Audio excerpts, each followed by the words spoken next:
สวัสดีเพื่อนๆทุกคนเนาะมื้อนี้ก็เป็นวันที่22เนาะ22เดือน3 2019แล้วเนาะถือว่าเป็นเวลาโดนเติบเนาะที่ว่าข้อยบ่ได้เฮ็ดคลิปลงเนาะมื้อนี้ก็มีคลิปใหม่เนาะที่ว่ามีบทเรียนใหม่ที่มาสอนให้เนาะก็คือวิธีการสร้างสารบานอยู่Word 2016หรือว่า Word ใดก็คือกันเนาะวิธีสร้างสารบานวิธีที่ง่ายที่สุดเนาะสำหรับข้อยเนาะวิธีสร้างสารบานนี้เนาะพอดีว่า หมู่เขาฝากบทมาให้เนาะให้เฮ็ดสารบานให้แด่เนาะเพิ่นบอกให้ช่วยเด้เนาะข้อยก็สิช่วยเลาเนาะกำลังเฮ็ดให้ลาวเนาะตอนนี้เนาะเดี๋ยวพอดีเฮ็ดคลิปเลยเนาะวิธีนี้เนาะแต่ว่าตัวนี้เป็นหัวข้อที่ว่าข้อยเอามาจากบทของลาวนี่เนาะบทนี้เนาะข้อยเอามาจากหัวข้อพวกนี้เนาะข้อยมักเขียนเนาะมาก๊อบปี้มาวางใส่เนาะแล้วนี่หลังจากนี้เนาะ เฮามาวางใส่ตัวนี้เป็นสารบานเนี่ยถือว่าเป็นข้อยเขียนเองเนาะอันนี้เนาะเป็นข้อยเขียนเองหัวข้อเนาะหน้าไผสิไผมักก็ใส่เนาะไผบ่มักก็บ่ใส่ก็ได้เนาะมีแต่ว่าเขียนสารบานซื่อๆเนาะสิ่งที่สำคัญก็คือตัวนี้เนาะตัวคือข้อยใส่เลข1เลข11เนาะ1อันนี้อันนี้ก็คือเป็นเลขหน้าเนาะเลขหน้าเจียเป็นหน้าหัวข้อเนาะหน้าหัวข้อหน้าหัวข้อนี่เนาะ เป็นหน้าหัวข้อของเจียเนาะได้อันนี้เนาะเป็นหน้าที่4ที่นี่เนาะข้อยจะมาตัวอย่างอีกข้อหนึ่งเนาะอีกข้อหนึ่งให้เบิ่งเนาะ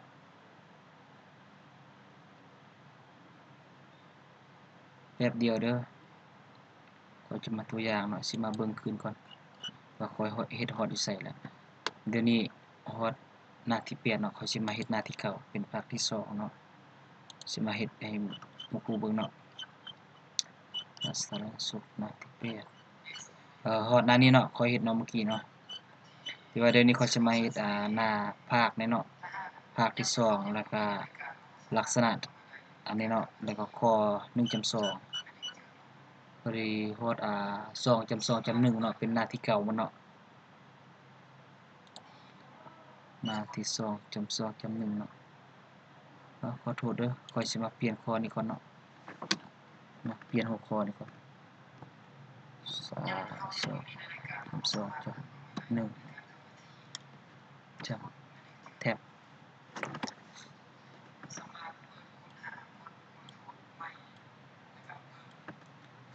โอเคได้แล้วเนาะเป็นอยู่ในหัวข้อนี้เนาะหัวข้อภาคที่2หัวข้อ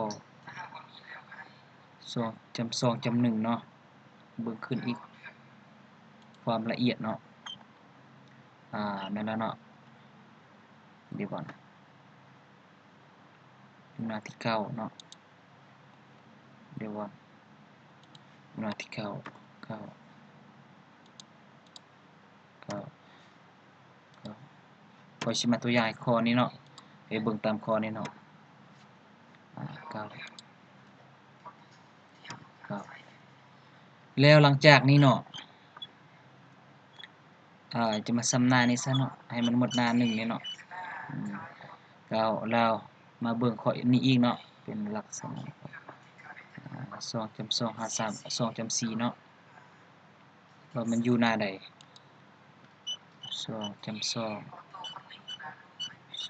2.3หน้าที่10เนาะ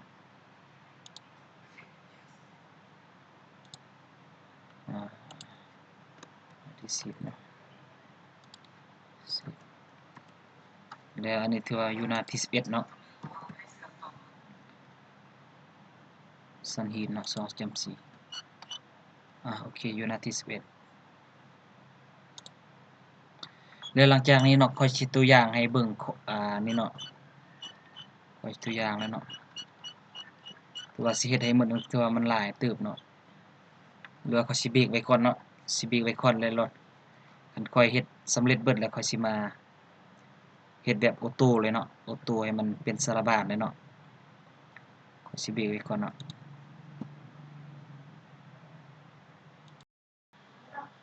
โอเค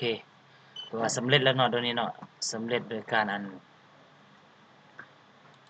เอาหน้าตัวเลขนี่เนาะเอาหน้าเจียมาวางใส่นี่เนาะมาใส่หลังหัวข้อนี่หลังหัวข้อนี่ถือว่าสำเร็จเนาะเดี๋ยวนี้วิธีการเฮ็ดสารบ้านเนาะก็คือว่าทาสีหมดเลยเนาะง่ายที่สุดถือว่าครบเนาะทาสีนี่เนาะ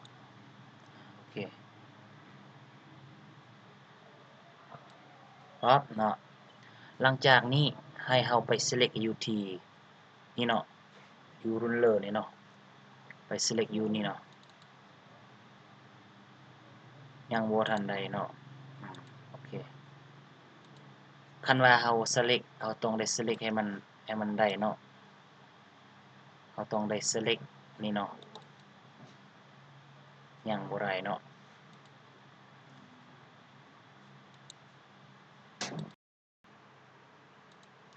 โอเคเดี๋ยวนี้เนาะขั้นตอนที่ว่า select เรา select อยู่อันนี้เนาะมันจะต้องได้ใช้เวลาเนาะมันบ่ได้ง่ายคืออัน Word 2010เนาะคันว่าแม่น Word 2010นี่เวลาเรา select นี่ select ใส่ ruler นี่ถือว่าจะขึ้นมาเลยเนาะวิธีว่าให้เราจะเฮ็ดหยังเราต้องการจะเฮ็ดสารบ้านเนาะมันจะขึ้นในรูปแบบที่ว่าเราต้องการจะเฮ็ดสารบ้านเนาะโดยขั้นตอนเฮ็ดสารบ้านนี่มันบ่ได้แม่นว่าเราจะเฮ็ดสารบ้านออโตเนาะแต่ว่าบ่แม่นวิธีนี้แม่นวิธีที่ว่าเราสิเฮ็ดให้จำเม็ดนี่ที่ว่าออโตเนาะ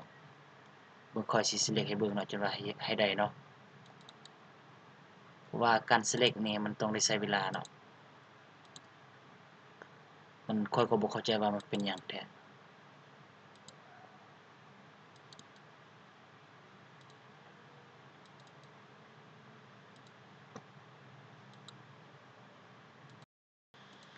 โอเคเนาะแต่ว่าตอนนี้ได้แล้วเนาะขั้นตอน select ขั้นตอน select อยู่รุ่นเลยเนาะข้อยบ่รู้ว่าบางเครื่องบางโน้ตบุ๊กเนาะมันจะง่ายหรือว่ายากเนาะข้อยก็บ่เข้าใจเนาะแต่ว่าของข้อยนี่รู้สึกว่ามันยากเนาะต้องได้ใช้เวลาเนาะแล้วอีกอย่างเราที่ก่อนขั้นตอนที่ว่าเราจะ select ใส่อยู่หน้านี่เนาะเราต้องได้ไปซี้อยู่ให้มันซื้อกับตัวเลขนี่เนาะตัวเลขหรือว่าเป็นเป็นขีดนี่เนาะเป็นขีดของ ruler นี่เนาะและขั้นตอนนี้เนาะให้เราไปอยู่ที่อยู่ right นี่เนาะไปอยู่ที่นี้เนาะโอเคไปติ๊กอยู่นี่เนาะไปติ๊กเอาจำๆนี่แล้วไปติ๊กตัว right นี่เนาะโอเคแล้วเนาะคือว่าค่อยสิเคลียร์ก่อนเนาะเคลียร์ก่อนแล้วจะไปกำหนดเนาะไปกำหนดเพราะว่าตัวนี้มันจะบ่ออโตให้อันคือกับWord 2010เนาะ Word 2010 Word 2010นี่เขาเจ้าจะกำหนดให้เนาะโอเคแล้วตัวนี้เนาะให้เราไปกำหนดเป็น14.6เนาะ14.6 14.6เซนติเมตรเนาะ6เซนติเมตรเนาะ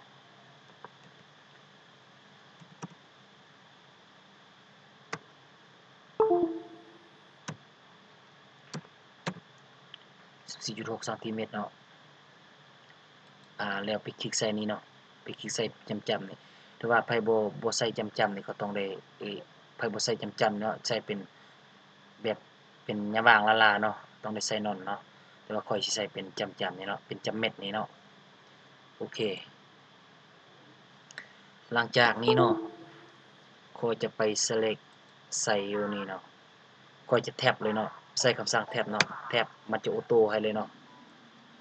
โอเคแท็บเดี๋ยวมันจะออโตให้เลยเนาะถือว่าง่ายที่สุดเลยเนาะสำหรับการสร้างสารบัญแบบนี้เนาะและข้อยอยากจะแนะนำเนาะให้เพื่อนๆไปนำใช้วิธีเนาะที่ว่าวิธีที่ง่ายที่สุดเนาะแล้วบ่ได้ยากอีกเนาะบ่ได้ใช้เวลาโดนเวลาอันสร้างก็ง่ายอีกเนาะมีแต่ว่าเราเขียนหัวข้อของบทเนาะเขียนหัวข้อของบทของหัวข้อของเราแล้วมาทาสีใส่เนาะแล้วใส่หน้าเกียร์ แล้วมา select เนาะจะได้เลยเนาะ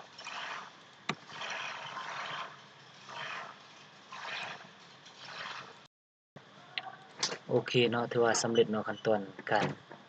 สร้างสารบานเนาะง่ายๆเนาะจำก็บ่ได้เนาะเอาสิจำจังซี่ก็บ่ได้เนาะเราต้องใส่เม็ดจำเนี่ยก็บ่ได้เนาะมันบ่ได้เนาะอีกอย่างคันว่าเราใส่เม็ดจำสร้างสารบัญใส่เม็ดจำเนี่ยมันหน้าตัวเลขนี่เนาะหน้าตัวเลขหน้าของหน้าเจียนี่เนาะตัวเลขของหน้าเจียนี่มันจะบ่เสมอกันมันจะหลุดลื่นกันเนาะมันจะบ่เสมอกัน